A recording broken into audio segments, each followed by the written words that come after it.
Like we're in the recording. Okay.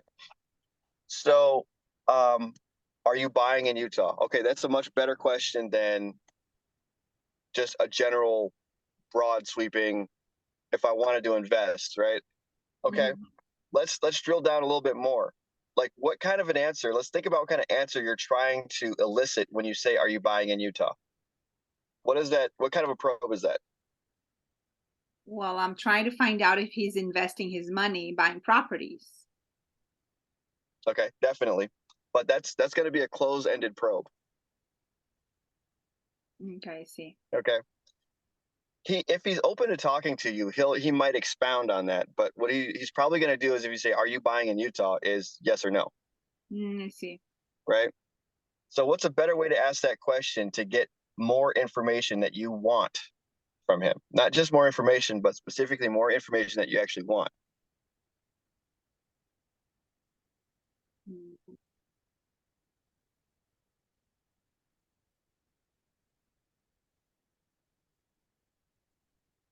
Let's try this. Everything that I think has a yes or a no. Right. I totally get it. So maybe we look at it this way. If I was going to buy a property in Utah, what would you suggest? Right. Okay. Now what that does is it opens him up. And this is, keep in mind, that's a question that would require some rapport, right?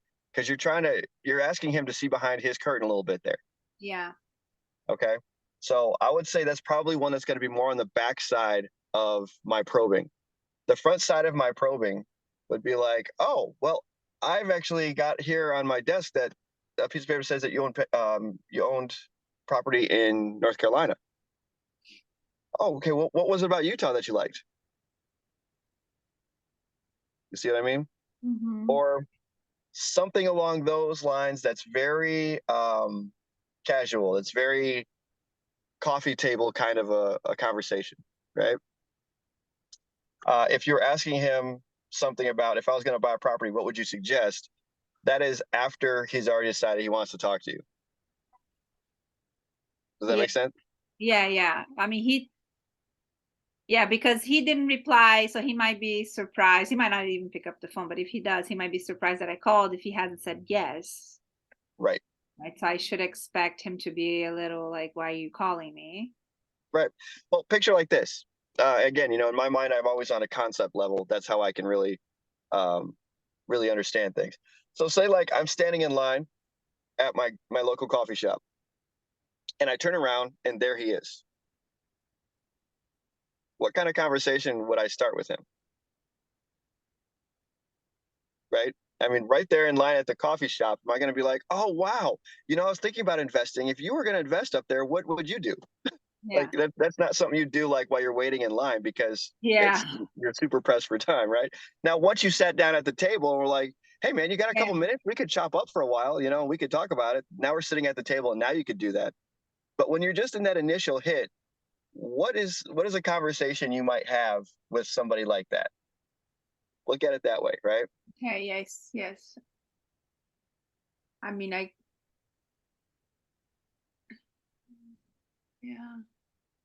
mean, all I know from him is that he lives in Utah at this point. He might own property in North Carolina.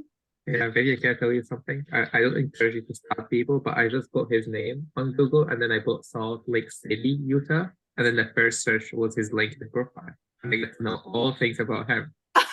So he's an actual consultant for big multifamily. He's a private money raising, and he has like a 40-year experience with the whole thing. And you can see that his entire life story. And his story. Yeah. Okay. And we have too much of a connection with him. So he's definitely deep into the real estate. Okay, now I am now like, I can touch with this guy. No, this is good. Now you have a back idea. He's like a business guy by the book. He seems to be an entrepreneur. He's a consultant. People hire him to scale their business. He would like to raise money. So he said, okay, this is like it's like a long section, but he said, over the past 40 plus years, I have made my home in real estate, financial services, investment industry, business development. I moved to Salt Lake City in 1980 to finish my master's in sport administration from Ohio University, try out for the Utah Jazz, and never left. For 22 years, I built a book of business as a retail financial consultant with major firms on Wall Street. My specialties are asset gathering, HNW conservative portfolio management, and pension plans. During this time, I assist several companies with IPOs and private placements. In the late 2007, due to amazing opportunity at the University of Utah Youth Research Park, I changed gears and I became an entrepreneur of different sorts. I began to build and finance companies, and then he built his website. In conjunction with this, capital raising and the capital market are my forte and expertise, with extensive contacts on both coasts and around the world. I'm able to do deals and provide an array of funding options. Given the task of raising capital, I'm relentless when it comes to finding money. People hire me to drive their business to new levels. I often put my own funds into ventures and have no problem taking half my compensation in stocks and equity. In addition, I have 38 plus year track record with global contacts of people and institutions that I can go to for both funds, project, and referral. I'm currently working as an independent consultant for large multifamily owner and operator. My role here is to both find the product and equity. 2, raising capital from and for various groups for specific projects through the United States. 3, he owned the 3rd largest independent ABL lender in the country. We fund a myriad of different projects to enable companies to grow their business or improve their balance sheet. And he put his phone number. Quite an extensive. That's his summary. That's his introduction. And then he has like his entire expertise. Wow. So this guy is like a money raising. He's like a big in the capital. And okay, how do we approach him?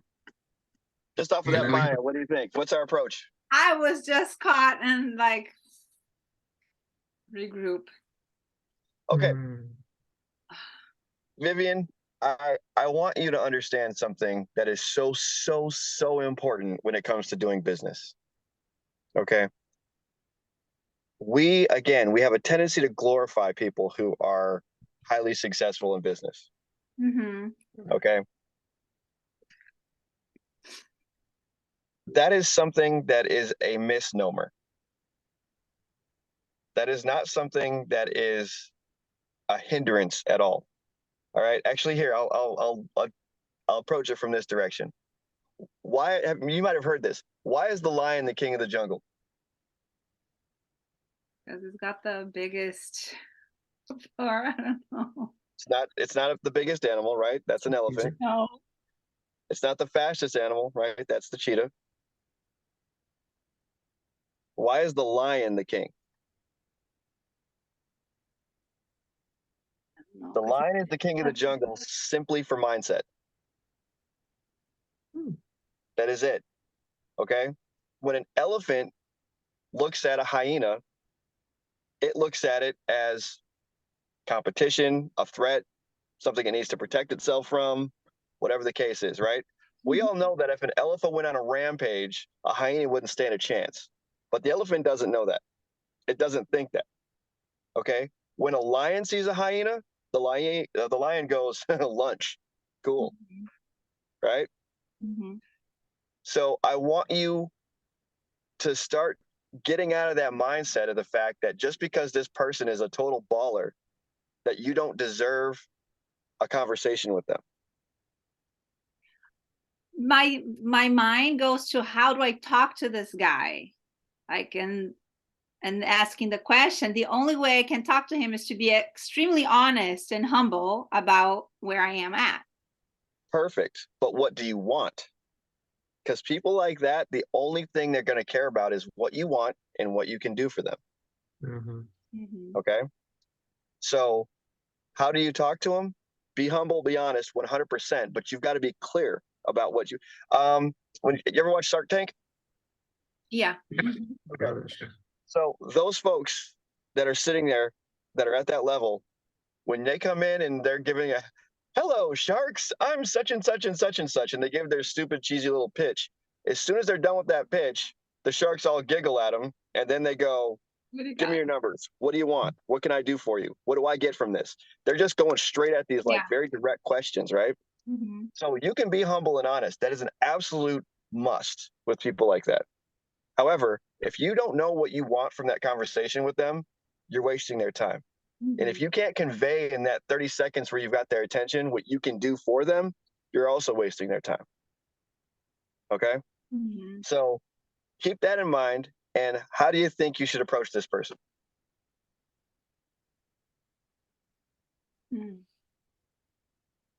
Hi, Tom. This is Vivian. We exchanged some messages yesterday. I was hoping I could talk to you a little bit today. You talked about Utah booming. I'd love to hear more about that. Okay. Be more honest. Okay. My team and I are new in the multifamily space, and we're looking to buy a property, and we were looking for the best place to invest our money in. Okay. That's better. That's better. Here's what I mean by honest. Be more vulnerable. Okay. Drop your shield so you give him permission to drop his. How do you do that?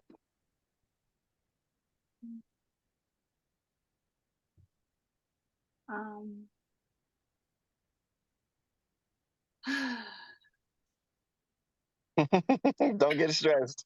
I see the mental fatigue kicking in. It's okay. Yeah, okay. It is. It's I'm like putting you guys through the paces right now, and I totally understand that. Okay, but that doesn't mean I'm going to let up, because I want you to grow and I want you to learn. So go back from the start. I want you. The way we're going to approach this person, okay? I want you to be honest, and I want you to be vulnerable. Okay. Okay. I'm new in the multifamily space. My team and I want to get started in this business and want to buy a property, but we're not sure or where the best area to buy is yet, and we're looking for experienced people in this market to help guide us. Okay, that is amazing as far as what you want. It's open, it's honest, it's vulnerable, but I'm not hearing what's in it for me. Okay. So be open, honest, and vulnerable, but also compel me. Okay. Right? Do you know of any multifamily properties currently for sale that we can take a look at? Okay. Go ahead, Good. Nina. Can I give an idea? I don't want to step on your toes here, but I'm thinking if I'm talking to someone who's like that experience and that heaviness, maybe I'm gonna talk to him and be like, hey, I want to learn from you, or I want to get your input. I'm also looking for you to guide us and maybe having you as a sponsor or on our deals. Okay, better, good. Or now we know that he's a capital raiser, so that hey, we're looking for these deals. Would you be open if we try to see that you help us raise capital for an equity part, or is that too much? Because we can talk with them of like, hey, you can like guide us in exchange of like we want to do business with you, or we have opportunities and we just love to have you. Or if we find a good opportunity, would you be willing to take a look at it and help us through it in exchange for some equity in the deal? Okay. Yes. Now we're talking. So, do you guys know what an LP and a GP are? Yeah. Yes. I'm just not familiar with the difference in the involvement. So the LP does not make decisions; he just has the equity, and the GP makes decisions in it. Yep. Typically, the GP is going to be like a responsible member. Okay, and LP is just going to be an involved member. Does that make sense? Yes. Okay. So there's this old joke that's tossed around in the circles of CEOs and whatnot, and they talk about ham and eggs, right? And there's a pig and a chicken. They're sitting there, and the chicken says to the pig, "Hey, let's open a restaurant called Ham and Eggs." And the pig says, "Absolutely not."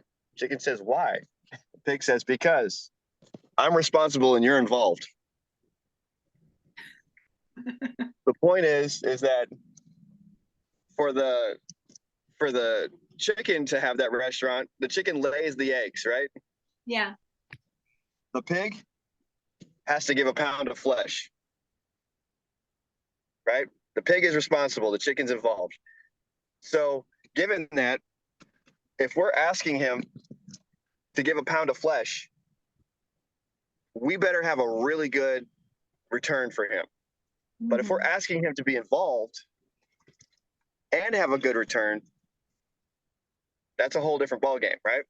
So we want to give him an attractive offer where he's involved and gets a return. So we might say, "Hey, have you considered ever being a limited partner?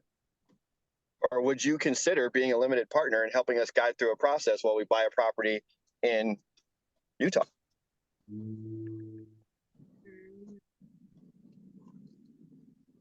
Does that make sense? Uh-huh. Okay. So the next thing I was going to suggest, or next comment that I have, is the way to approach this guy. When I say being open, honest, and vulnerable, what I'm really saying is I'd be like, "Look, man, I just Googled you. All right. When I first contacted you, it was because I have a list of people who own multifamily in North Carolina. But now that I've Googled you, I see what you are and what you can bring to the table. And now I want to have a whole different conversation with you. Would you be open to giving me 5-10 minutes so we could talk about some things that I've got going on and maybe you could help me through it? You know, maybe a limited partnership in the future?" Okay. Okay. And the reason why I would go there is because if he's a business person, he's a consultant, he's a go-getter, he might be like, "Yeah, why not? I'll take a chance." And maybe I might even say that. "Would you take a chance on a newbie and help me out?"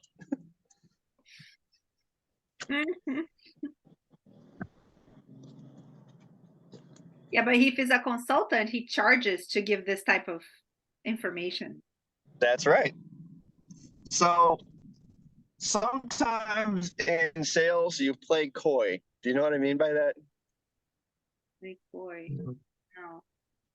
Yeah, if you're playing coy with somebody, it's kind of like, well, if you get caught doing it, if they're very, very keen, then they'll catch you doing it and you kind of get caught red-handed. But when you play coy, sometimes I'll ask you a question, even though I kind of know what your response is going to be. I'm playing coy. So yeah, he's a consultant. So then if he's like, "Well, yeah, if I charge you a fee," okay, what's your fee? How'd you get into that? I'm going to use that door to open him up. See what I mean? Okay, well, if he gives me his fee, then I ask him, how did he get to that? Yeah, be like, "Wow, that's incredible. How'd you get to the point where you could charge that?" So who do you have as clients? You know, and I would just like you're a bright-eyed, starry-eyed student, and you just want to know, right? I have been fortunate enough to have run in circles with really high players for a really long time, and with that, I have learned that even though they charge people for their time,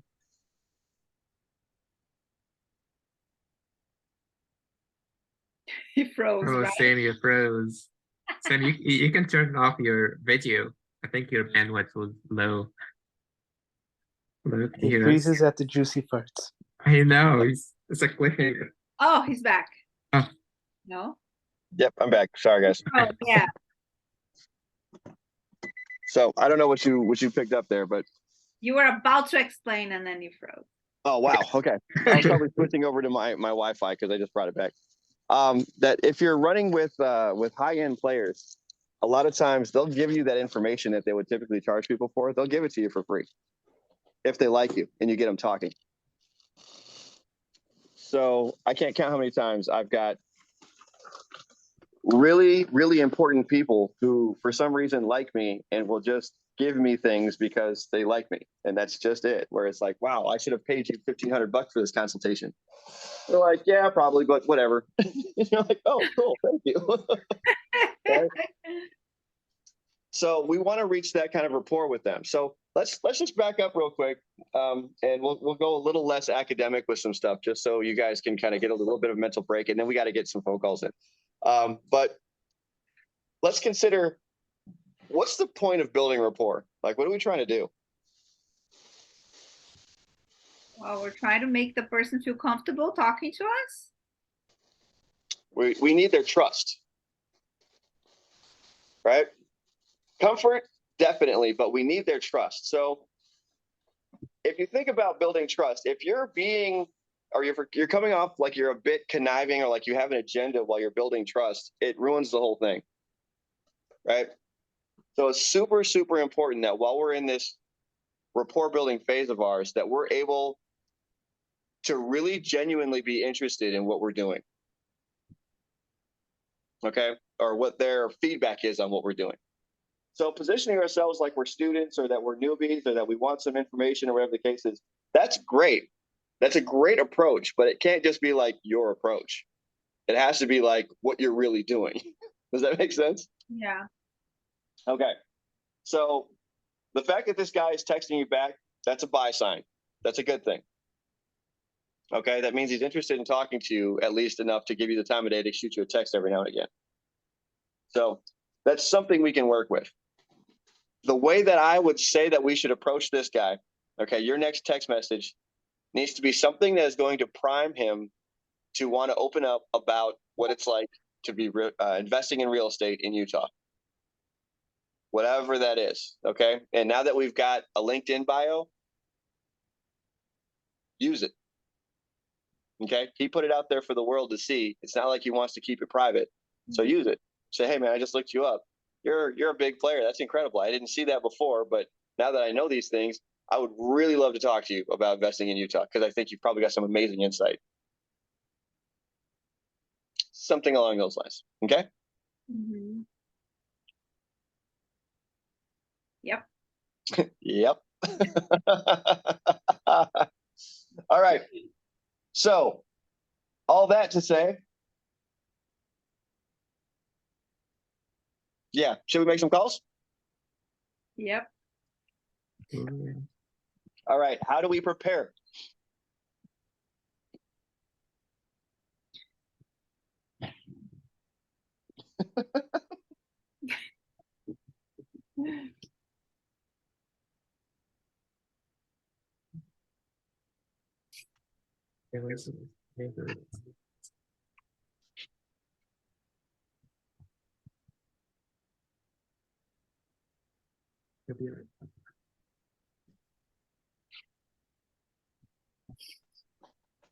Okay. I love this song. It's awesome.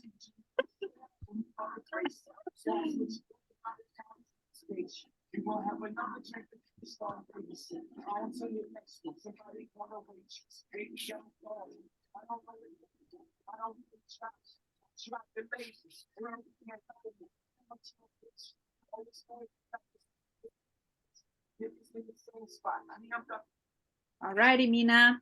Are you going? I'm ready for Lucia. I'll go for Lucia. I already have her. What number are you calling? Lucia. Okay. 78.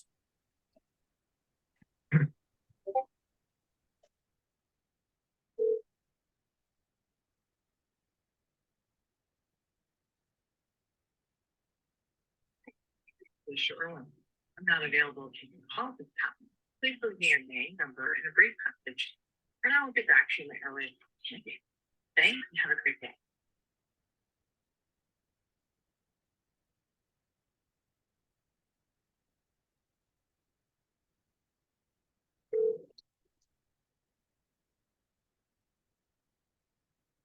Hello, Hey, Lucia.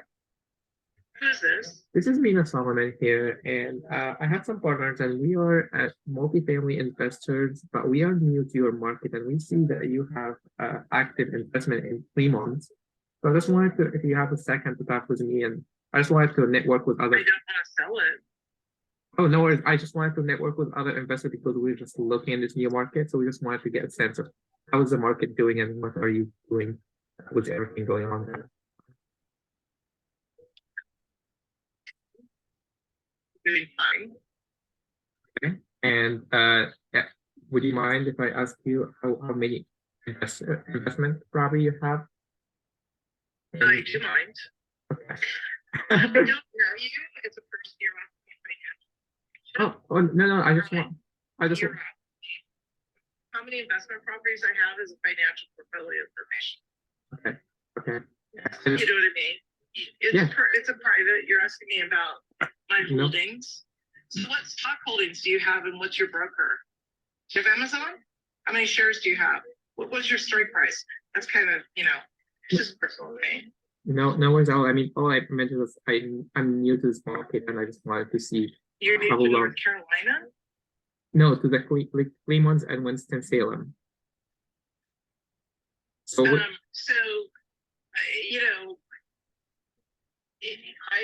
hold properties in North Carolina, all across North Carolina. okay. And have you seen the market shift lately, or do you know if there's areas that we Are should you get? talking about rents? Like what? Like you're asking me very generic questions, so I'm not sure. Like buying rental properties or multi-unit family homes is a very tight market if you're boxed up. Right. So that's easy. You can go talk to.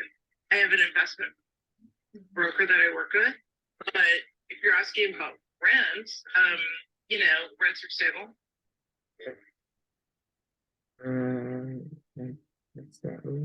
And just in general, how is your experience with that market? You're saying you're working with an experienced broker. Are you more on the passive investment, the LP side, or do you actively? Again, that's a personal question. I'm not willing to answer. No worries at all. Do you mind if I ask you how long have you been investing in Winston-Salem? Again, that's a personal question. I'm not willing to answer. Okay. So I just want to. I feel like I don't want to push anything that you feel like it's personal. Well, I'm a very private person, and I feel like my financial holdings are my business, and I don't know you, and no offense, like I happen to be in New Jersey, so I have a little bit of New Jersey inside of me. Okay. So No, I respect that, yeah. That's totally fine. You were sitting like North Carolina is about who you know, and sitting down and having a beer and things like that. It's not just like it feels like your approach is a telemarketer. I get what you're trying to do because you're trying to get some research. That's not how the North Carolina market really works. So I heard that you initially from New Jersey or originally from New Jersey and you moved to No, I said I'm in New Jersey. I happen to be in a car in New Jersey at the moment. Oh, okay. But you're originally from North Carolina, right? That's a personal question. Okay. So I just wanted, to be honest with you, I'm personal. Yeah, I'm trying to learn the local market. So what do you think? Where are you in California? I'm in Orange County. Where are you in Orange County? I'm in Irvine. Okay, I was raised in Brea. Oh, okay. Yeah, so so have you been to North Carolina? No, I have not been personally. Okay, so this is why I'm not answering questions. You're actually approaching this like a California. This is like no, you are like no offense. This is I'm not digging on you. I'm just saying North Carolina. It's about who you know, and it's about community. And like we wouldn't pick up the phone and just call people. Okay. That's not the North Carolina way. It is like you're doing research. Like no offense, if I was in your role, I'd be doing an Excel spreadsheet. I'd be like, okay, well, listing. I've got people. And like you're doing market research. I get what you're doing. I worked in Silicon Valley, half my life. So I understand what you're doing. I'm going to say to you, if you're doing investment in North Carolina, you need to get to North Carolina and you need to make friends and be part of the community because that's how you're going to get your deals. You know what? That's such a great information and help. I mean, Well, that I I talk to, I'm an HR person. I talk to people about culture. Culture is, you're gonna have to sit down and you're gonna have some pie or you're gonna have a sandwich. It's you go to church with someone, and that's how you're gonna find your deals. And that's how you're gonna learn the market. But there's a lot of California money coming into North Carolina. North Carolina don't like Yankees, know. right? They don't like the Yankees. They don't like those relocated Yankees. And the California money, no, seriously, the California money is coming into North Carolina because Apple and Google and Dell are coming there. And so they're driving the price of the phones up. The North Carolinians are not happy about the California money coming in. So your approach is, that's why I'm not, your approach is not a North Carolina approach. No, yeah, that's great information. Thank you so much for explaining that and helping with that. And I mean that explains why I have been talking to a couple of people and it seems like no one's picking their phone or going with a Well, because conference. that's not how we do it. We don't we go to a party, we don't bring our phone. We don't look at our phone on the weekend. We don't do email on the weekend. We don't work on the weekend. I mean, that's Weekends are for family. It's just different right. culture. And I agree with you. I mean, I'm not raised, but I moved to California here for work a couple of years ago. However, like I just visited my friend and I see that a couple of weeks ago, and it's a total culture shock once you go there. Like, people are just laid back, they're too friendly, they're going. So I can It's definitely quality of life. yes. It's quality of life. So if you want to learn about the Clemens market, you go and you spend time in North Carolina and you get used to North Carolina. Okay. I'm not gonna no offense, but I'm acting very very East Coast of North Carolina with you. And actually, the friend I'm with, she would have hung up on you already. So I mean, it's just they don't talk to strangers. Understood. Yeah, that's so great, and just knowing that now. And so what can you tell me more about what got people upset about California money? I know they're taking over. I mean, they're raising the rents and making progress. It's dry. It's the same reason that the San Francisco people hate the .com. They're driving. You're driving things up. Right. Different lifestyle, different things. Hey, I need to go because we're about ready to pull in the driveway. But good luck. Thank you very much. Yeah, thank you very much for your information. Whoa, that was intense. I mean, I tried to keep it going, but I couldn't get any more. I mean, it was hard, but she gave you a lot of good information. She did. I mean, I think she just gave me her approach. But she's more of like a people person. She wants to be on the ground. They have to get to know the people. She's picking investment from people. But she dumped all her frustration on you, like in California. Here you go. Oh my God. All right. So what did we learn? That was so freaking insightful. Oh my gosh, we learned a ton of stuff. But that was By the way, congratulations on turning red to yellow. Did you catch you did that, Mina? I think she started opening up a little bit. Like at the beginning, she was like, "This is private. You're asking private." Like she didn't answer anything, but then she started talking and giving more insight. 100%. She was like, "No. Okay, well maybe a little. Okay, all right, yeah. Well, look, man. Here's what you're doing wrong." She was helping you by the end of the conversation. It was incredible. Yeah. What a great experience. All right. So what did we learn? What did you write down for notes? She's a Southerner. I love it. I learned, she said you sounded like a telemarketer. Mm-hmm. I wrote that down. North Carolina is about community and about who you know. So when you come in sounding like a telemarketer, it's a red flag. That's big time. Bingo. It's more like a you don't just call people, right? You don't just pick up the phone. Yeah. What are you saying, Joel? No, it's like Southern hospitality culture, more like more family, more like community vibes. It's a little bit like in the other sides where people are more like work oriented. They're like They want some ease. Yep. And I agree with her. And I kind Very of try to religious kinda, too. yeah, I try to kind of well, also works. I try to, relate and I try to talk about my story of like I visit my friends, I know his family. I think that the red flag is a lot from California, which is kind of people hate that. At the same time, I didn't want to lie. So how do you use that? Okay, because that's a corner you're going to have to turn, and you're not going to be able to avoid it. Okay, so how do you use that? One thing that she told me, or actually worked out, that she was actually from California. She's from Mhm. Korea, which is kind of like 30 minutes away from me. So she is from where I'm from. So I should have kind of emphasized more on this experience of like, why did you move, or where did you move, and kind of how was the transition? Okay, so But what is at some point, she was a California. She worked in You're Silicon Valley. absolutely right. Absolutely right. So what is a charming way that you can use that in a conversation? What do you think? I know how I would do it, but I want to see, I don't want to influence you yet. Like, how would you do it?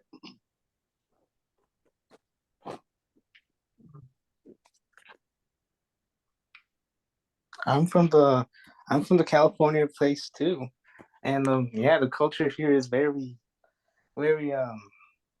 it's very work oriented compared to the South, where it's like basically like communities, like where you guys are family oriented out and loving on each other, compared to here where we're more a little bit hardworking and stressed out.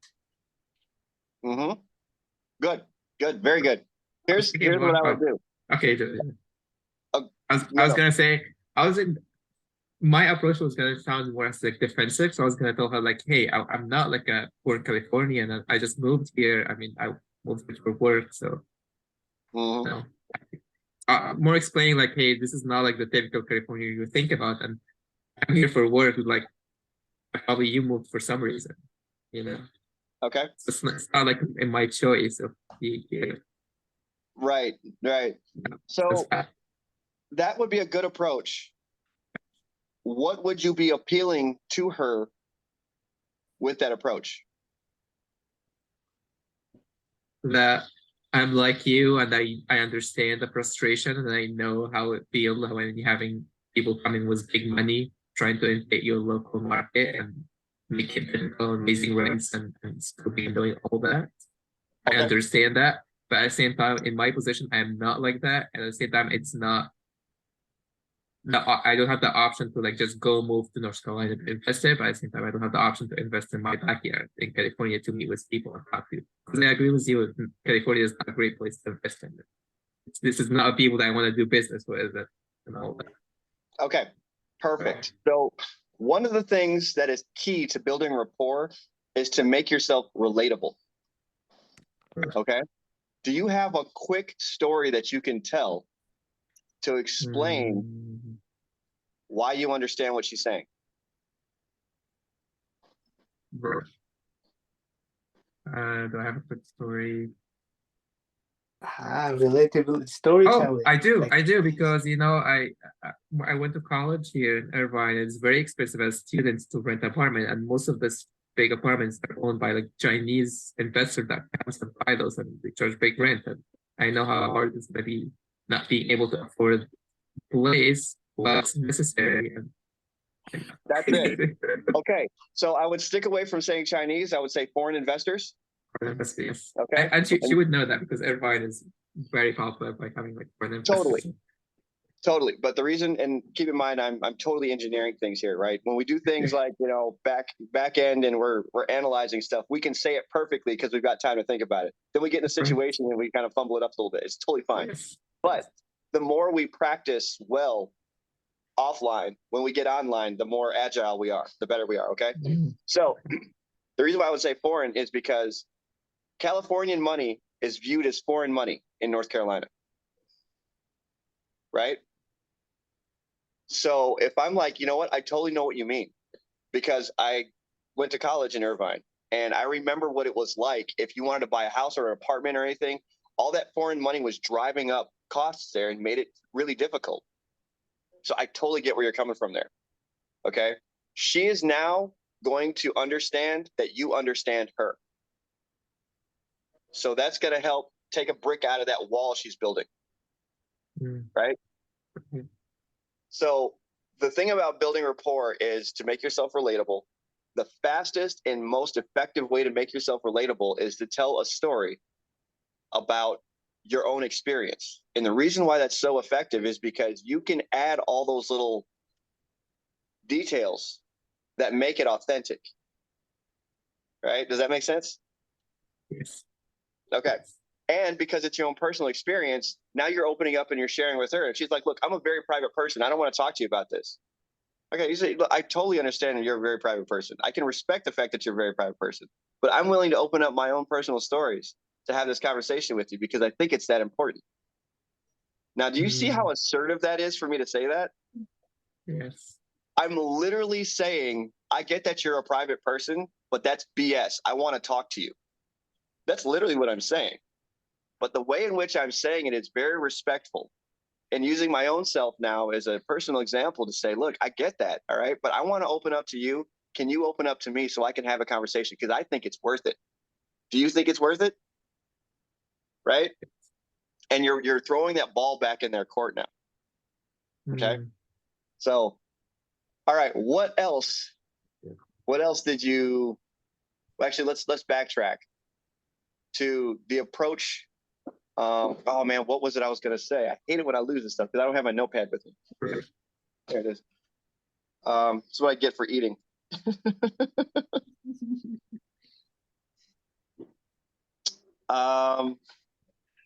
Okay, what she was talking about, did she say she was from Jersey? She was Is she- in Jersey. She is in Okay. Jersey right now. I'm driving a car talking to me. I thought Gotcha. she's from Jersey, but apparently she's from California. Okay, and she was saying something about I would have already hung up on you. What did she say right before That that? her friend would have hung up on you, right? And Yes. yeah, if he was talking to her friend, she would have hung up on him already. Like, so she was giving him a chance to speak. Yeah. Okay. So did you, by any chance, Mina, kind of lose sight of what you were trying to accomplish with that conversation?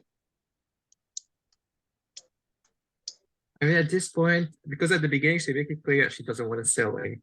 So I Yep. tried to pivot of, okay, let's build a relationship and kind of network maybe down the road. So that was kind of my goal with it. So my goal was like, okay, let's keep the conversation flowing, relate to it, build it. But it seemed like we didn't end up with that. Or at least we end up with something. She was telling me all these tips and tricks and how to go Okay. about it.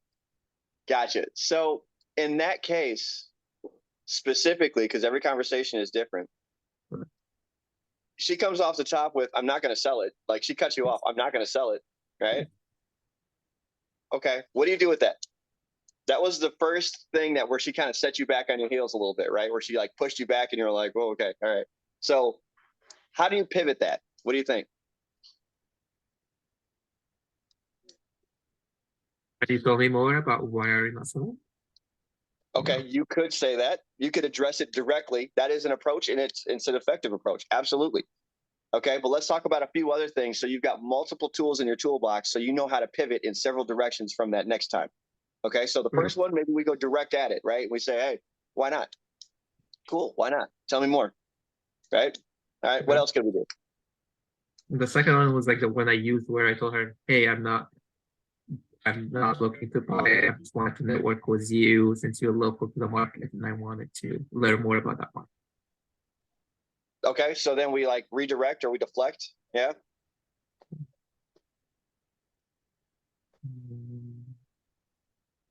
And we ask her if she's buying. She's not selling, but are you buying? Okay. As if like I'm gonna bring her an opportunity and let's work out something. Okay, so we can redirect into tell me about the market more. We can go back to there. Or we could go to, okay, well, are you buying? Okay. Let's talk about some downfalls to both of those approaches. What happens if we go to just tell me more about the market? What do you She think is goes, going to happen?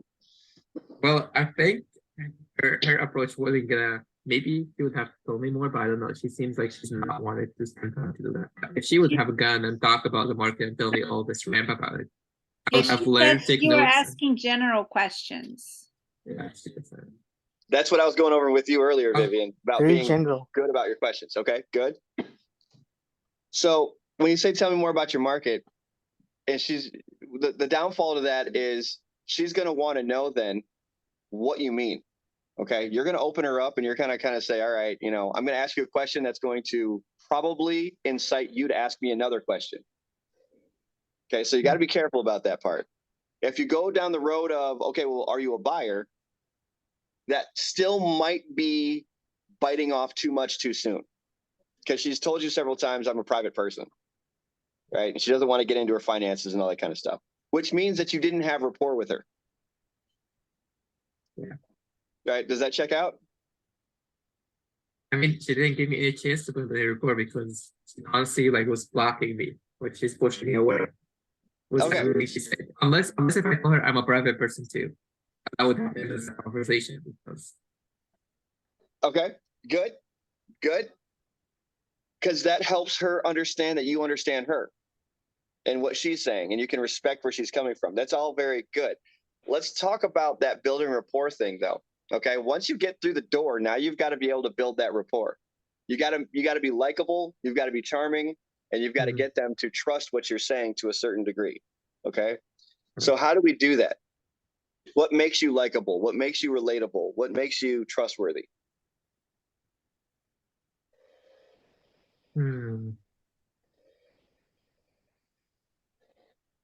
That's tough. Being on the phone with someone. And, I mean, So, I don't want to go talk about myself. Let's get there. right. 100%. 100%. So let's do this. Let's look at it more like this. Okay. So they come up with a story. Okay. Storytelling for me is the way I do it. Okay. Okay. And it's almost like you are introducing yourself as a character in a movie. Okay. So think about how when you introduce yourself as a character in a movie, okay, how does the villain get introduced in a movie typically?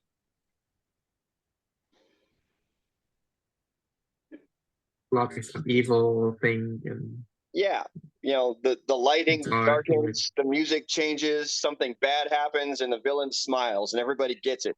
He's evil. Got it. right. Okay. How is the hero introduced in the story? Maybe helping someone or just being a normal, living and Right. being with the people and kind of being in the community and helping someone out or struggling with something or something like that. Yeah, usually something bad happens, right? Yeah. And now the hero needs to go through this character arc to overcome whatever adversity that was. Okay. Yeah. So when you think about it in those terms, you want to introduce yourself as a certain character in this movie. Okay. And that's how you're going to build rapport, because people need to be able to relate to that. Right. So how do we what type of character? Let's try it that way. What type of character do we want to introduce here when we make these phone calls? I'm a friendly guy just trying to make friends and learn make a connection with someone who's on ground to navigate the scene. Okay. I know. I think I'm having a hard time because I don't know, in person, when I go to church, when I go to people around, when I do connect with people, I have no problem connecting with them because we're in a setting, there's something going on, and we're able to talk about something. On the phone, you're not seeing anything, you don't know anything about them. Yep. You just try to intervene, and then you're not sure how they respond. I think that was kind of the tricky part of it. Yep, I totally get it. Trust me, I totally get it. I'm 100% better in person than I am on the phone. Right. What's even worse is in front of a camera, because it's like a person, but it's not really a person. So it's I'm so confused right now. I don't know how to act, and I get no feedback, so I don't know what to do. Right. Right. Okay. So the character that I want you to embody when you call, okay, is I am your next business partner. That's the character that I want you to embody, okay? So if you were going to introduce yourself to somebody who's a bigwig with 336 units or a mom and pop that has 15 or 16 units, it'll vary slightly, but how do you introduce yourself as my next business partner?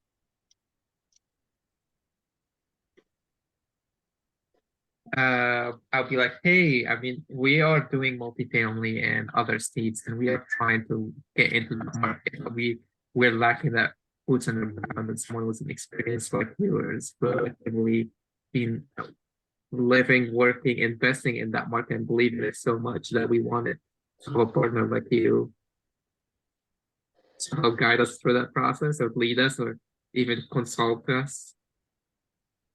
Okay, what you just did right there, I want you to go back at some point and watch the phone call you just had with her and the way you spoke and what you said versus the way you just spoke and the way you just said what you said. It's night and day difference. I felt all of your character coming through there. The way you verbalized things, it was concise, it was to the point, it was genuine, it was compelling, it pulled at my emotions. All these things were happening in the way you were communicating right then. Okay. Right. So I want you then to take that into your next phone call. All right. And just think, you know what? I'm introducing myself as your next business partner.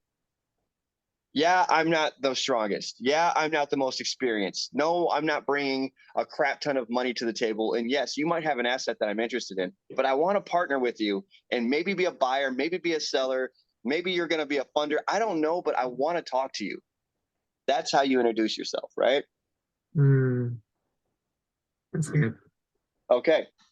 So let's take that into the next phone call. Vivian, are you up for it? You can do it. Okay. Very Oh, she's jealous. massive. I'm jealous. All righty, Shelia. Is it? Did you say Shelia? Shelia Brown. Sheila? Is it Sheila? I would read that as Sheila. Oh, Shayla. Well, that Or would Shelia? happen to be in the other. Oh, maybe you don't say her name. Okay. Do the early one, the one where you say, how do you pronounce your name? That's exactly what I was just about to say. What do we know about hard names? You know, use what we know. I mean, it seems either Shelia, but it could be a typo, but it could be Shayla. Do you have a relative or a friend who has a weird name? Not really. Do you have a friend or a relative that they mispronounce their name all the time, or they hate a certain name? You know, like her name is Michelle, but people call her Shelly and she hates it. I guess my daughter, her name is Lana, and everybody calls her Lana, and she's like, "Oh, they're calling me Lana." Perfect. Okay. So how would you weave that into building rapport with this person? Well, but you're just answering the phone, so you just start off like that. So the way I would Only probably sound, her. the way I would probably sound, I'd be like, "Hey, this is Sam. Okay, I'm gonna butcher this. Is your name this? Okay, you know what? I'm so sorry. I've got a daughter and her name is this, and people have mispronounced it all the time, and she hates it. So I'm so sorry if I butchered that." Doors open. Okay.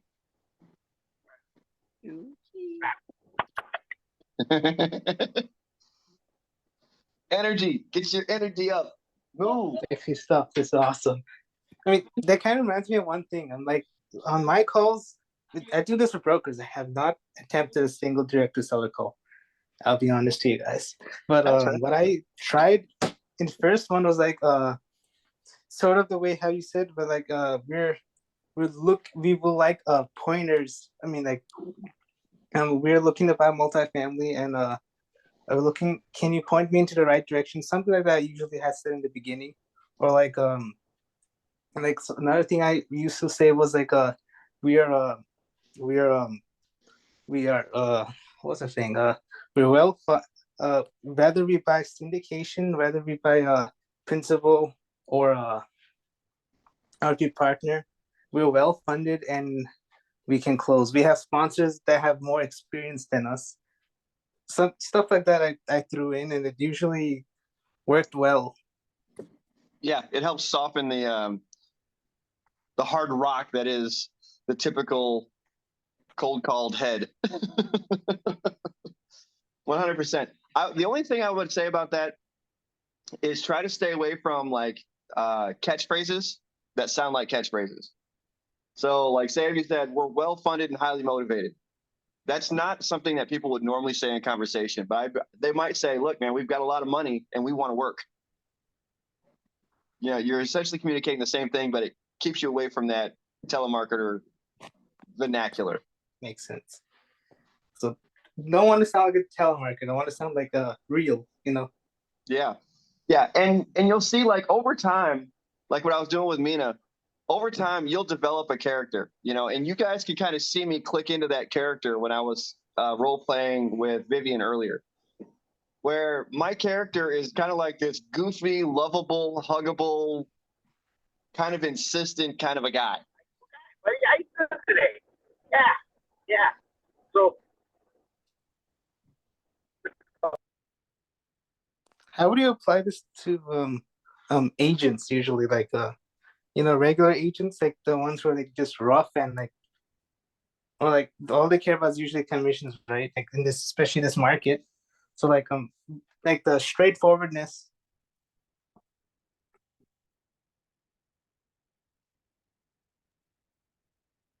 Okay. Hey, guys, I hate to interrupt. I got to take a phone call real quick. I'll be back in a few minutes, All right.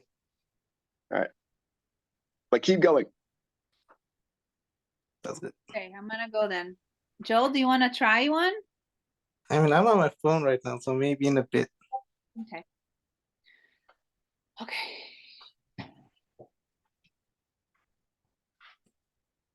Straightforwardness up front. Let's go.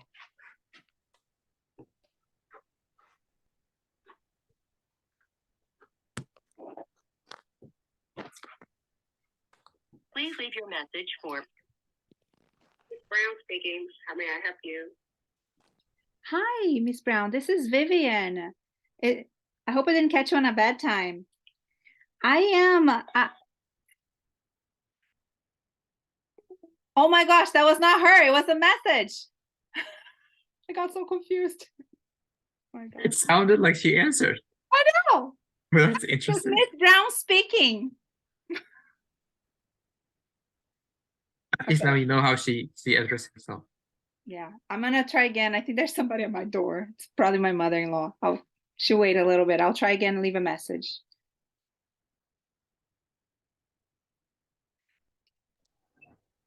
yeah, go.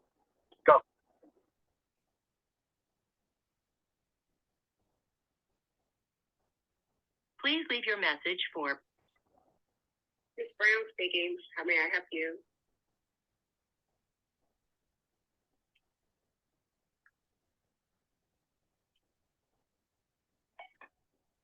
Hi, Miss Brown. I loved your message.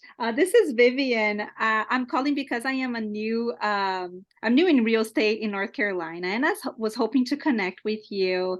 I see here that you have some properties there, and I wanted to exchange some information, talk to you a little bit about the market. I'm trying to learn a little bit more about the North Carolina market, and I was hoping that we could just chat for a little while.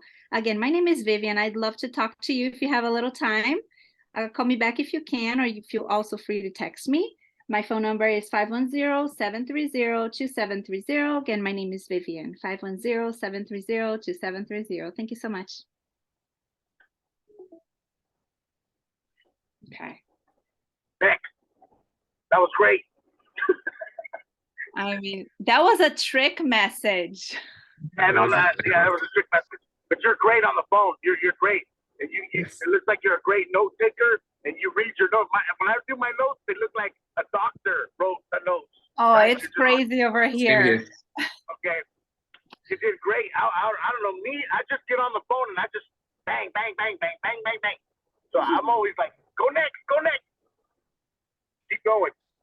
Well, Make the especially call. after this last call, with the person saying you have to be more personable. Yeah. I don't Oh know. no, you definitely were in the beginning. You started it off with, I like your message, right?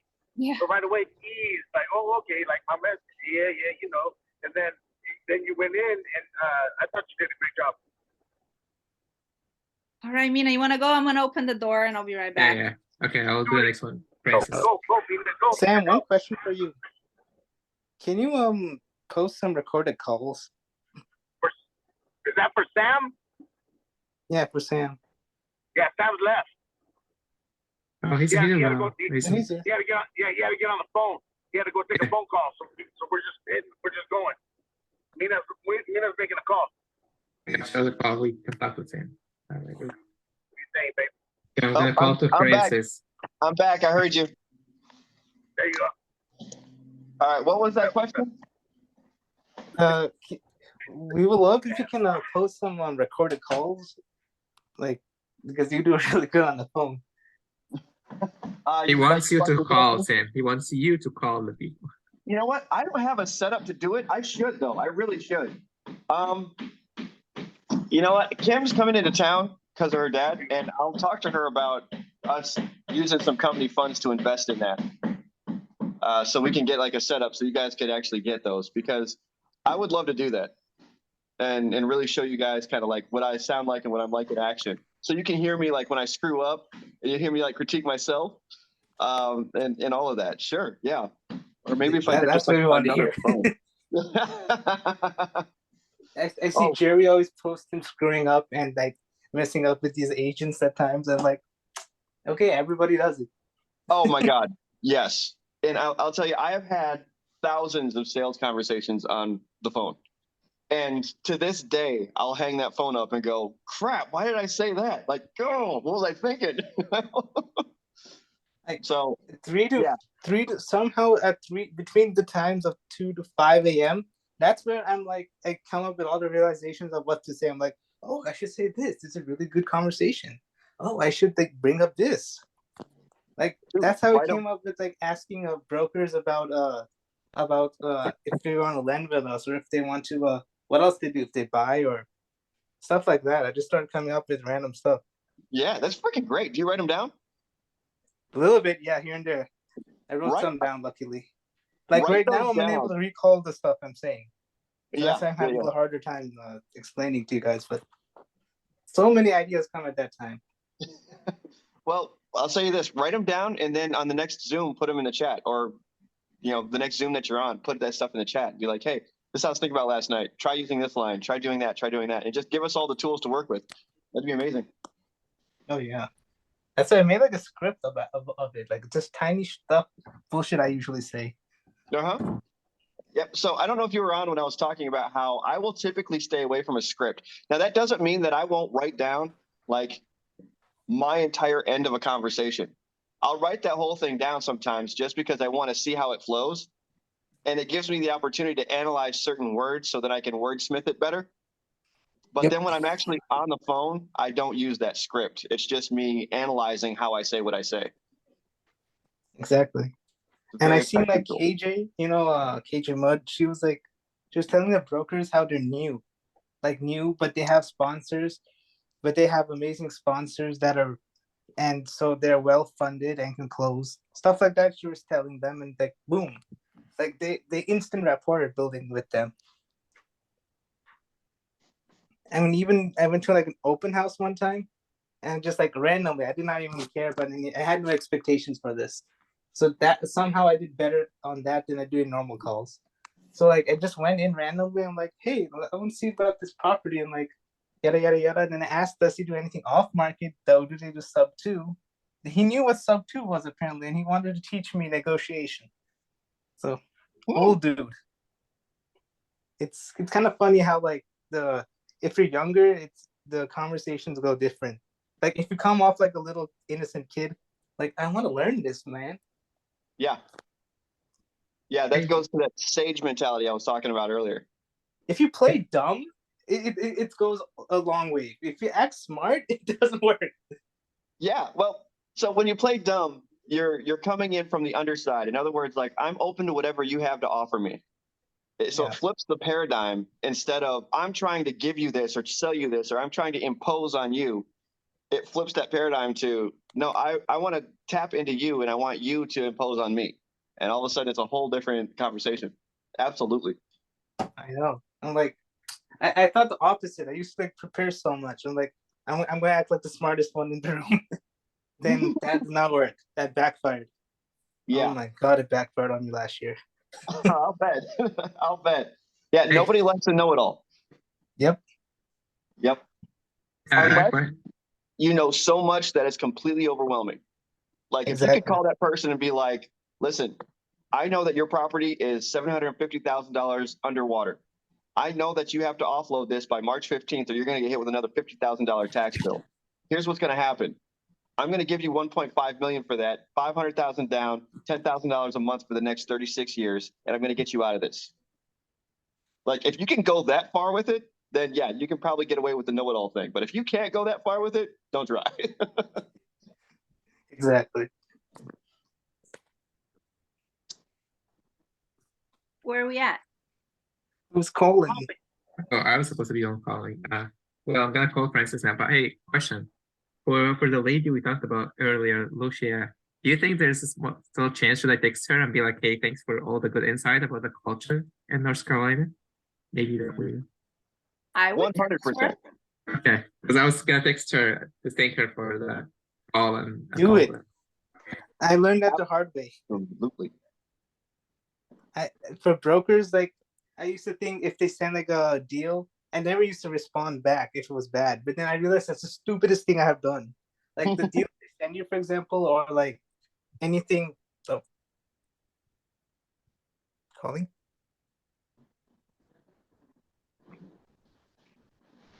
Welcome to your wireless carrier's voicemail system. Your call has been forwarded to an automated voice message system.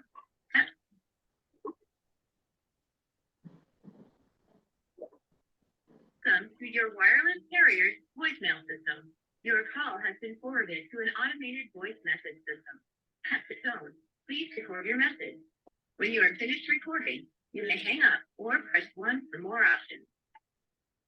Hey Francis, this is Mina here, and we are kind of newer to the market in Winston-Salem. We're multifamily investors, and we just wanted to network and connect with you, see, learn more about the market. What are you guys investing in? How does it look like? So hey, if you got a moment to talk to me, please call me back at 714-727-6690. Again, 714-727-6690. Have a great day. Bye.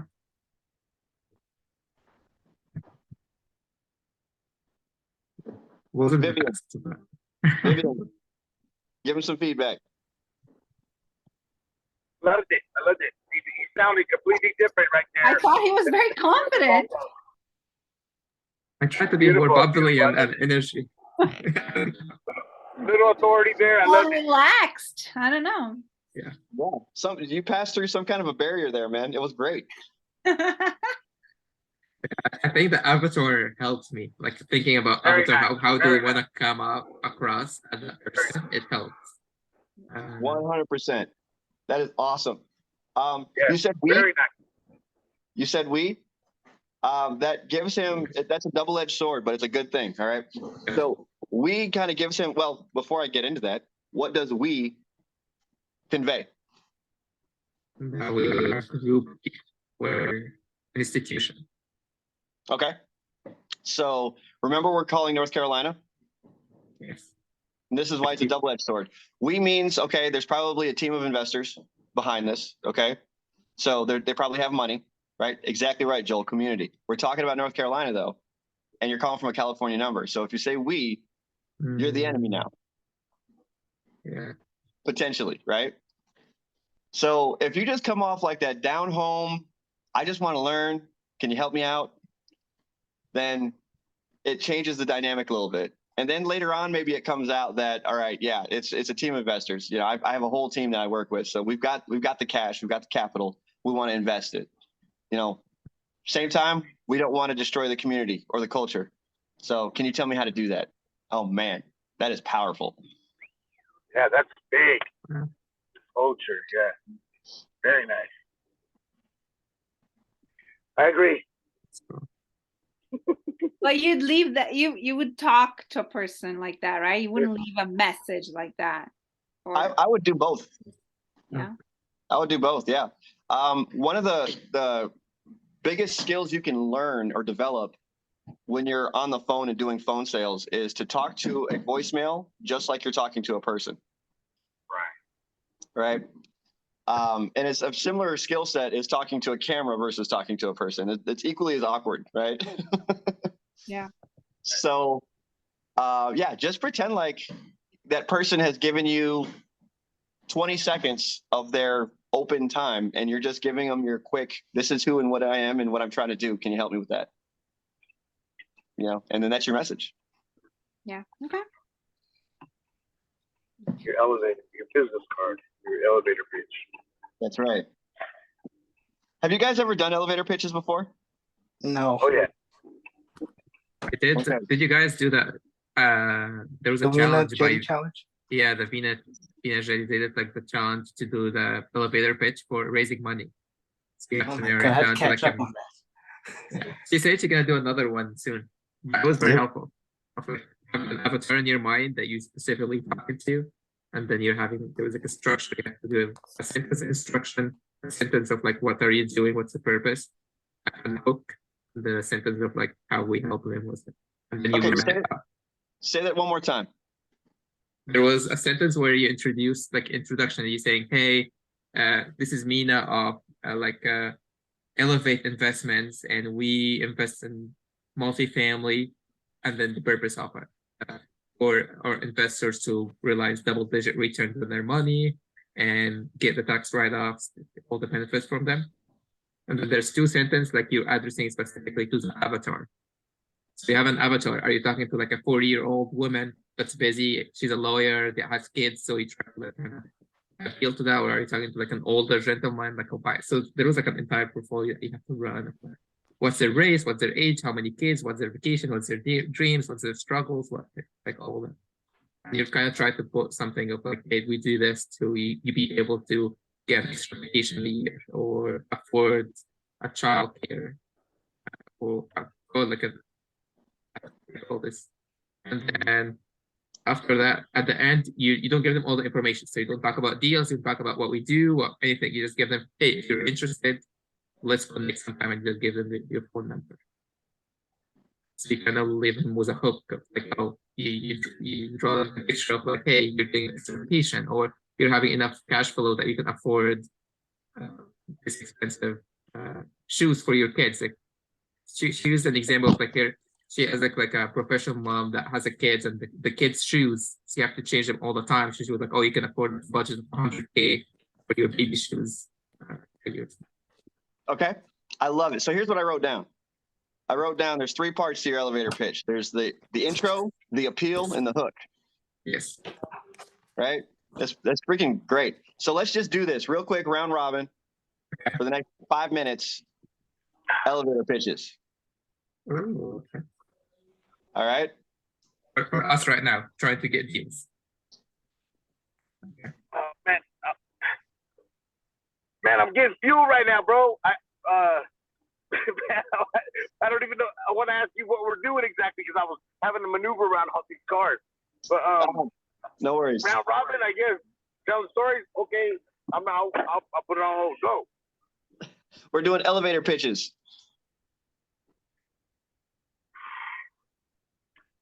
And this is all just to get you guys a bit more comfortable with structuring a sales conversation, okay? Because the elevator pitch is like a condensed version of the entire thing. So who wants to go first? We're a mom and pop operation. We're local. We do local business in the area. We're looking for single family properties, foreclosures, pre-foreclosures, because we, at one point, were my family, we were homeless, and we understand what it is when you're put in that spot where you have to possibly be on the street. And so pre-foreclosures, we love pre-foreclosures, and we're always trying to improve the community. That's our deal. That's what we do. That's our business model. End of story. All right, pretty good. That opens the conversation. I threw a little real life experience in there, and then that was it. But that was basically it from what I remember when I first started doing the pitch, right? Like I learned it, recorded it, listened to it, prayed on it. You know what I mean? And then that's when people say, Jay, what do you do? And bam, that was it. It wasn't that I was we're local investors. That's what I said. We're local investors because I was doing a lot of like people to people, right? Human to human. Yeah. Not so much this. You understand. Go ahead. But that was it. That's great. Okay. Who else has one? I'm going to come back to you, Jason. I did one. I tried to follow that structure. So my introduction. Hey, this is Mina Sullivan, and this is Mina Sullivan, a multifamily investor and new to your market. And Pio will looking to connect with a more experienced investor in that market to build a relationship and potential partnerships. And then I believe it was, would you be open to connect, or would that something that interests you? That's great. That is great. Tell me a little bit more in your elevator pitch about what your financial upside goal is. Right? What's in it for me? We call it in sales, we call it the whiff'em, right? What's in it for me? Another guy, or for me? Yep. Yeah, the other guy. So like, why am I interested in what you're saying? That's great. You've got my emotions. You're tugging at my heartstrings. But at the end of the day, I'm a businessman and it's about money. So what's in it for me? Well, I was trying to get that by doing a potential partnership. So eventually I want to be like, hey, we want to partner with you. I want to come up with like, hey, I want to partner with you. I don't know anything about that. Okay. Do you want equity partner? Do you want financial partner? Do you want strategic partner? Do you want a general partner? When you say partner and you're talking to somebody savvy, remember when she was saying that's a very general question. You're being very general, right? There's all sorts of different ways you can partner with people. Right. So you could say, depending on who you're talking to, I'd like a strategic partner to be my local subject matter expert on multifamily. Right. Or you could say, I'm looking for equity partners to share in the actual equity of this company while I build it. Or you could say, I'm looking for financial partners to help me build the wealth because I have a goal that by the end of 2023, I'm such and such profitable. You know, I got a 20%, a 30% return on my initial investment beginning January 1. Right. Or a general partner who can mentor and sire us through this process so we're not crossing wires and avoiding the pitfalls that new investors often run into. All right. So that was really good. That was really good. You're very analytical, which will help you and hinder you both at the same time, again, with a double-edged sword, because it means that you've got information that's ready to go, but you can get lost in the weeds on it. All right. Yeah, Joel, I hear you, man. I'm actually super analytical as well, even though it probably doesn't come off that way sometimes, but that's just because of years and years of training in the Marine Corps.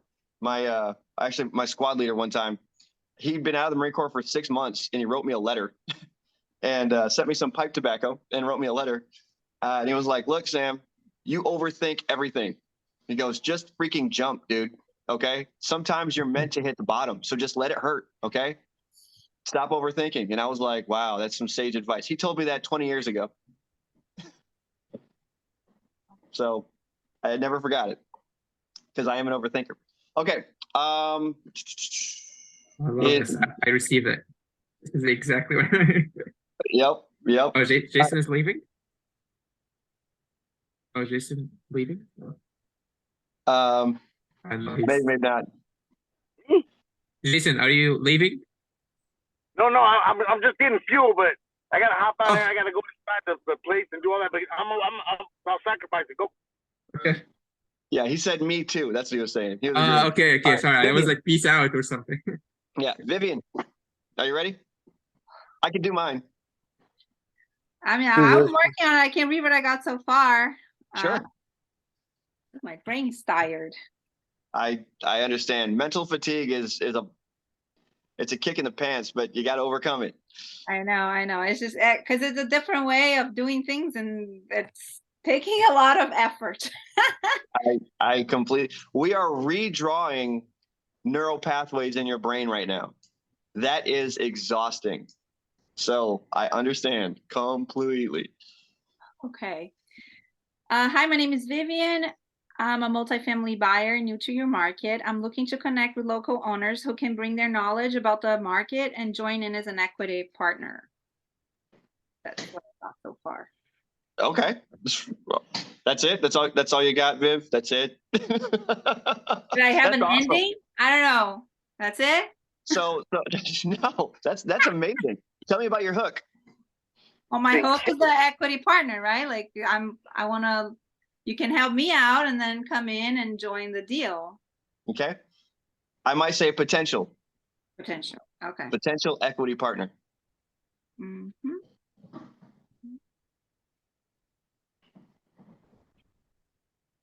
All right. Okay. Wonderful. So, intro. My name's Sam. Named after the book Sam I Am, Green Eggs and Ham. Everybody knows it, and that's exactly what I was named for. By my 5-year-old brother at the time. The appeal. I'm an investor and a buyer, and I want to get into your market, and I'm hoping that you might be somebody who could help me do that. The hook. I'm looking for strategic partners. I'm looking for equity partners. I'm looking for people who are in your area that are selling property that could help me build a portfolio, because I have a goal this year. I want to own 100 doors from your area by the end of the year. Here's the compelling part. I'm wondering if you can help me with that.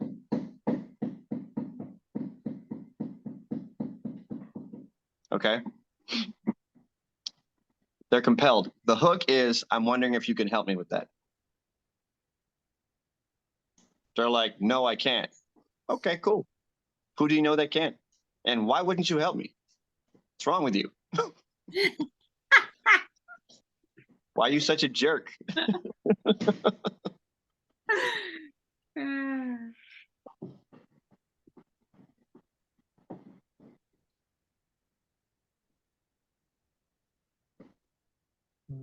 Yes, that's the other. Joel, I meant to say that earlier, man. Can you point me in the right direction? That is a great way to compel somebody to open up. Yeah. That is Good a great one. way. Good one. I meant to mention that earlier, man. Give you props on that. Good one. With the way. All right. Let's hit another phone call. Do it. I got hammering going on here. I'll be back. Oh, is that my turn? I don't remember. Are we? No, you did Francis, right? I did turn this over. Okay, I don't think I did Alexandra. Okay.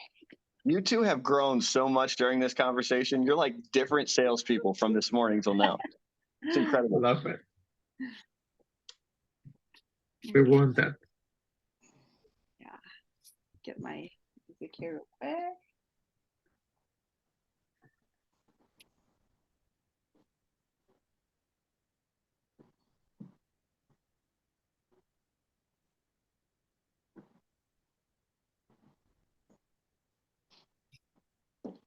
On to the next one. On to the next one. All right, Alexandra, here I come. I love it. Is she ready for you? She must be. Hello. Please state your name after the tone, and Google Voice will try to connect you. Vivian.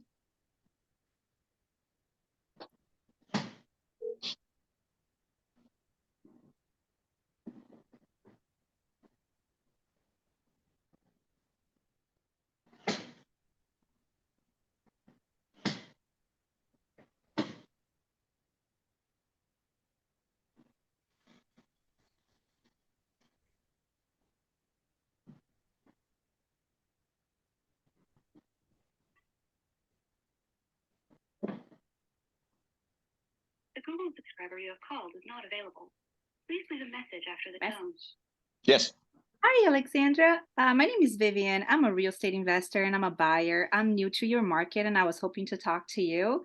I'm looking to get to know a little bit more about your market and hopefully bring an equity partner to some deals that we're trying to make. And I think like we can have a conversation. We can discuss some ideas if you have. My name is Vivian. My phone number is 510-730-2730. Again, my name is Vivian, 510-730-2730. Have a great day. Bye-bye. I totally lost myself halfway in. It happens. Happens to all of us. Happens to all of us. Okay, so. I was following my notes.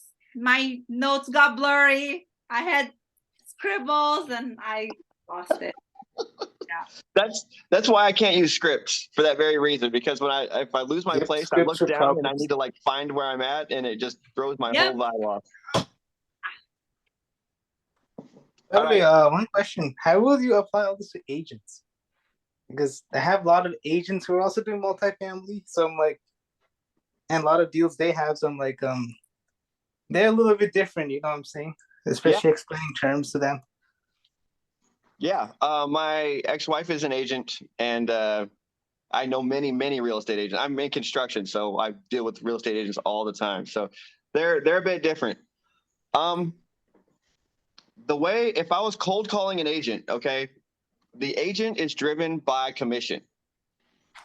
So everybody has a potential sale, but they want to weed you out right away to see if you're a waste of time or not. Okay.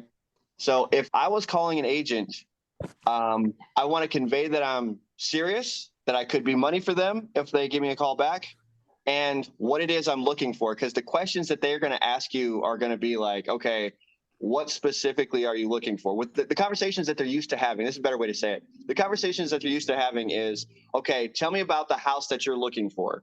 So then I can go back to my portfolio and pull what I think is a good fit for you out of my portfolio One and then second. present it to you, right? So if I was talking specifically to an agent about that and I knew it was an agent, my voice message, elevator pitch, first 10 seconds or whatever would probably be more like, hey, my name is Sam. I want to buy in your area. All right. I heard you're somebody I need to talk to if that's the case. I'm looking for triplexes, specifically in Northern California. Give me a call back when you can, and I want to have a conversation with you about what you have available. Nice. That's just straight up. And especially breaking down, and so you break down 4 pillars with them, just, or is it a little bit different with, like, I've seen a lot of disqualification, like, so what happens if this doesn't sell? What happens if this is, what happens, what's the plan of your client? Or where are they planning to go? Or like, are they gonna plan this to rent this out if this doesn't sell? Stuff like that. I've been seeing a lot of disqualification. Yeah. Once you're in a conversation with them, it's still structured a little bit different. You're 100% correct on that. But typically, what things are going to kind of circle around is how long has that real estate agent been holding on to that, right? Because it turns into a pain in the butt for them unless they sell it right away. They want to move volume. That's how they make their money, is by moving volume. So I would be appealing to the fact that they've been holding on to this thing for a long time and they need to move it as quickly as possible. So yeah, the first question would be like, okay, I like this one that you mentioned. How long have you had that? Okay, when does your agreement drop off with them? Okay, because all of them sign that. I forget the exact name of the agreement, but I think it's that they've got them for 6 months. Is how long that agreement lasts. So how long do we have till your agreement expires? Okay, well, let's talk about getting you that commission before that agreement expires then. All right, is this buyer willing to move on that price? Are they open to terms? You know, can we get creative with it, or are they stuck on something? You know, and a lot of times I'll say stuck on stupid because they think that their property is worth way more than it is. And when I'm talking to the agent, I don't mind being a bit more blunt. Right? Yeah, I noticed so many people are blunt with agents. That's what I need to start doing a bit more. Yeah. Yeah, it helps out a lot because you're talking to another business person who's a quote unquote disinterested third party. It's a third party. So you're not talking about the house where you're talking to the mother who has this emotional tie where she pinned the corsage on her daughter for the senior prom in the kitchen. And now they're looking at the heartbreak of getting rid of that. And you're like, are you stuck on stupid and how, you know, valuable your house is? Like, that's going to be a quick turnoff, like no problem. Right? So keep that in mind. The agents you can be a bit more blunt with. Makes sense. I like that. I gotta get more blunt. Yeah. It's uncomfortable to be blunt. Yeah, You that's know, the thing. especially if you're a nice person. It's just kind of like, I don't want to. But if you're assertive, it really does. It really helps you get through the sales funnel. Okay. I'm not And sure. I'm like that with brokers for some reason. Like brokers were easy to do all of this stuff with. Like it was like 2 seconds. The agents and direct to seller, I don't know why I'm struggling with it. It's probably These just an brokers are the experience thing. easiest. Yeah, it's probably just experience. Yeah. All right. Next call. Mina. Mina. And guys, if the banging in the background gets too loud or for any reason, let me know and I'll mute. But That's all good. You still mind those flips, right? You guys are working on flip right now? we're buying and holding, but we're renovating what we buy. Oh, okay. So you're holding this, kind of like a burr? Or is it Kind of like a creative? bird. If you could count living in the garage as a bird, yeah. Is this creative or Yeah, it's creative. We actually got it from a wholesaler. oh, perfect. Yep. Yes. So I'm gonna send you guys some stuff like that, maybe. Yeah. Yeah, I'm open to it, man. I mean, I'm not a creative closer though. That's the big problem with me. It takes a lot of product knowledge to be a creative closer. Yeah, But thankfully we've got we got the whole sub 2 community for that. exactly. You know, so if your Squaring up kid's with them. creative, and that's something else we need to get into as well, is that we're having all these opening conversations and we haven't even got to the point where we're kind of managing and getting past, okay, I'm interested in having a conversation with you. We'll get to that in time, but pitching creative is, you got to do it just right. Exactly. Okay, next combo. Sure. And Vivian, you got to do some jumping jacks or some push-ups or something. That looks funny. Okay, the next one is quite interesting. Oh, there is an address. They're from apartments.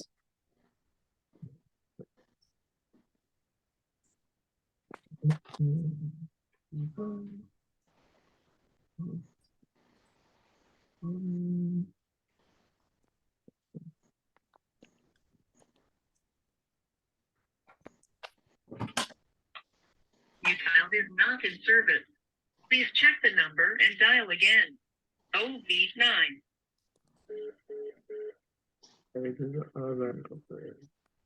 And are we making notes on these lists?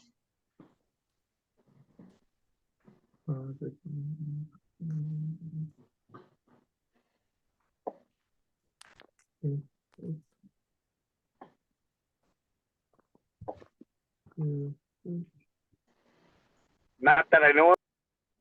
Okay. Looking better already, Vivian. I can tell.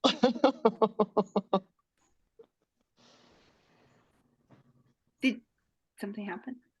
You dialed is not in service. Please check the number and dial again. OV9. The next Okay, three. so that's 86. They're both out of service. So I'll go What were you with saying, Viv? The next three people have the same address. The Okay. three of them have the same address, yes. But see, there's two different LLCs. Yeah. Okay, I'll try it.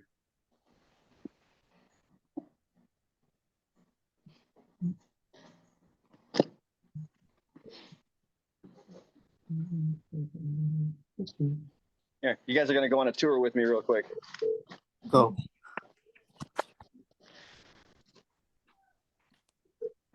What state are you all in? California. Ah, that's fine. This project you're at is in California? Yep. Oh, where? In Sebastopol. Oh, I love Sebastopol. Yeah. It's the cutest town. Oh my There's the god. church at my end of my block. There's my building. Oh, your video just. Your Call has been camera's forwarded off. to an automated Oh, voice no. messaging system. There we go. Is that better?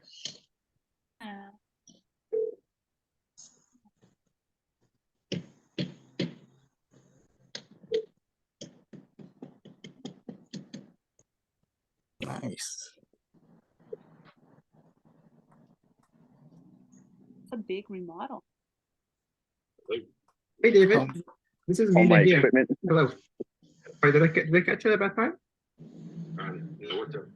So this is Mina here, and I'm a multifamily buyer and new to your market of Winston-Salem. And I was just looking into that market locally. And I came across you as an active investor, and I'm looking for a strategic partner, equity partner, people who can like help me understand that market better. So would that somebody that be able to help me or point me to the right direction? Probably not.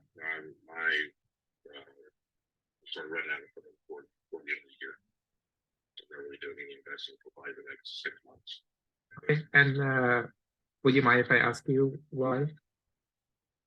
Well, I'm a small town investor, so Okay. and I only do I only invest my money where it's going to make money. So I'm just afraid to watch where the market is going right now. I'm just gonna sit tight and see what happens in the next 6 months. Right, right. I mean, I'm the same. I'm not institutional or anything. I'm an individual investor as well. But what do you think of like what is the market is heading or what's it doing now? Well, the Fed keeps raising interest rates, so the market is tightening up. So there's your people that can afford it, real home, they're probably sitting tight right now. Okay. Okay. Yeah. Okay. Have a good day. Oh, thank you.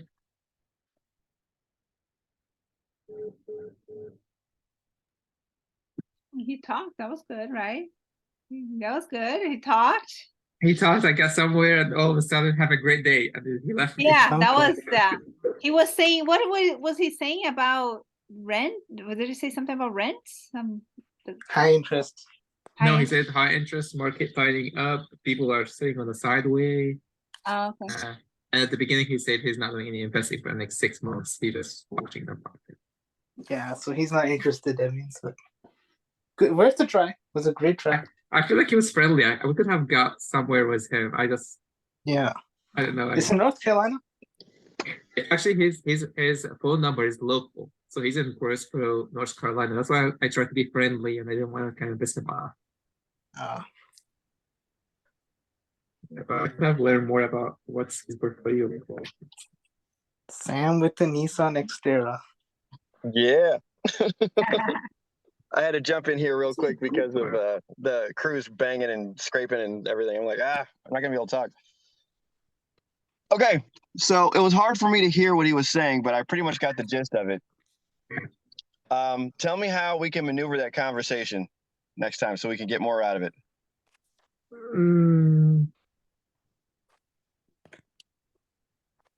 Ask more question. How do we maneuver better?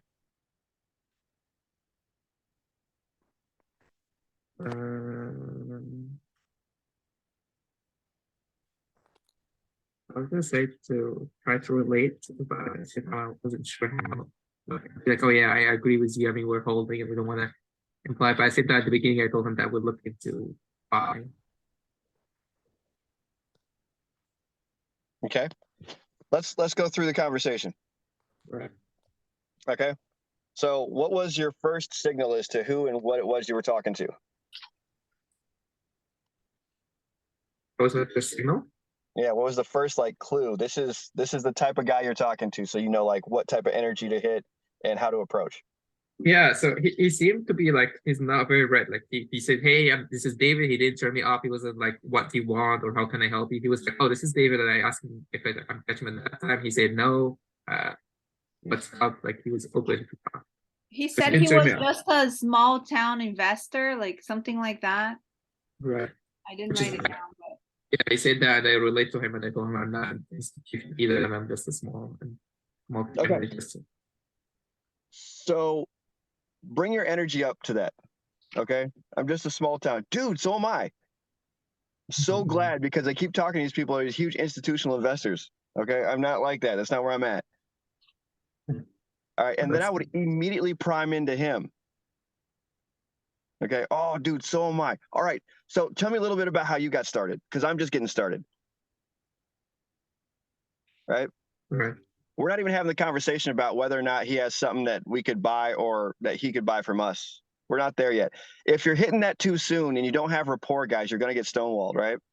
So you want to get that rapport, get them talking to you and get them to decide that they like you. And then once they got that decision that they like you and you're okay by their book, okay, now we're going to talk about it. You know, in a way, we used to call that a word bridge when I was in recruiting. And the way that you would do that is be like, so I'm curious, right? When you say that, it's a word bridge because you're about to change the direction of the conversation. Okay, so I'm curious. Do you have anything that you're selling right now?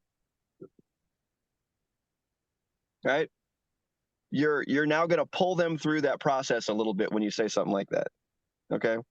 Or if you summarize something and you're like, yeah, I get it. So, it sounds like you're this, this, and this. So can you tell me more about, you're about to draw another word bridge and pull them through the conversation. All right. Can you tell me more about what your properties are and if you got anything you want to sell? Okay. Now, this is, I hesitate to say it, but I'll go ahead and throw it out there. So it's a tool that you could use as well. And that is, you want to address the fact that the financial climate is changing rapidly right now, and everybody is worried about it. What's their plan? And the way I would say it is a very schoolhouse phrase, but it's always worked for me. Do you have a plan in place? Wow, this is awesome. That's exactly what I do with brokers. I tell them like, what is their financial plan with all these rising interest rates, rising cap rates, and deals are just going slowly right now. Like how are they gonna protect the downsides? That's what I always ask them.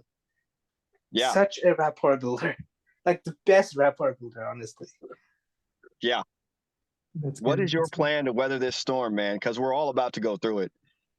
So, I'm trying to learn. Maybe you could teach me something. Do you have a plan in place? What is that plan? Can I be a part of that plan? Nice. That was good. Sorry, I got too excited. That's so good. I wish. All right, Vivian, you're up next once you get done taking the notes. Oh, there's one more. Yeah, I take notes more for memorization than for following because it just confuses me. Yeah, no worries. I was just respecting what you were doing there. Thank you. Yeah. Well, it's the last number for the day, Yes. for the list. So Woo, we made it through the list, and it's only, it's 2:23 my time. Cool. Sam, I'm gonna send you my the notes I wrote for brokers. If you can look over it. I mean, it's not a script. It's more like a guideline. So like, I would love to get your feedback, and maybe if you want to add something to it, you can. And Sure. then we can share with the whole group. Sure, absolutely. Appreciate it. Yeah, man.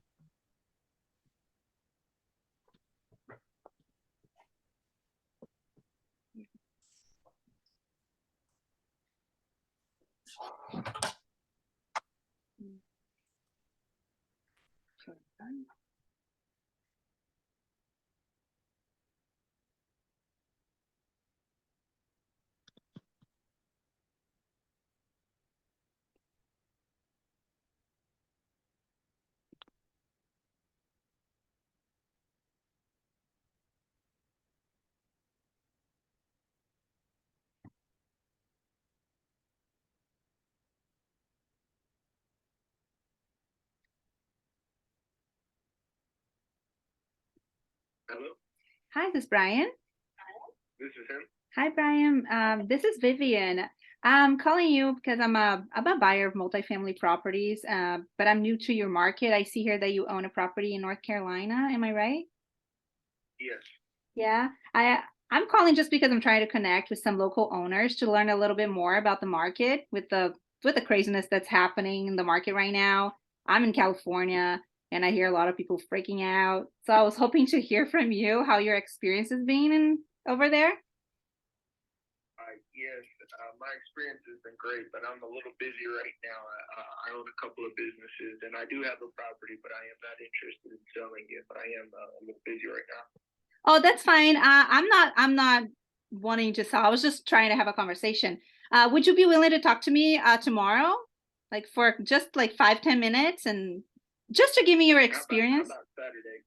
Saturday sounds great. I can definitely call you then. Do you have a preferred time? Noon. Noon. Okay.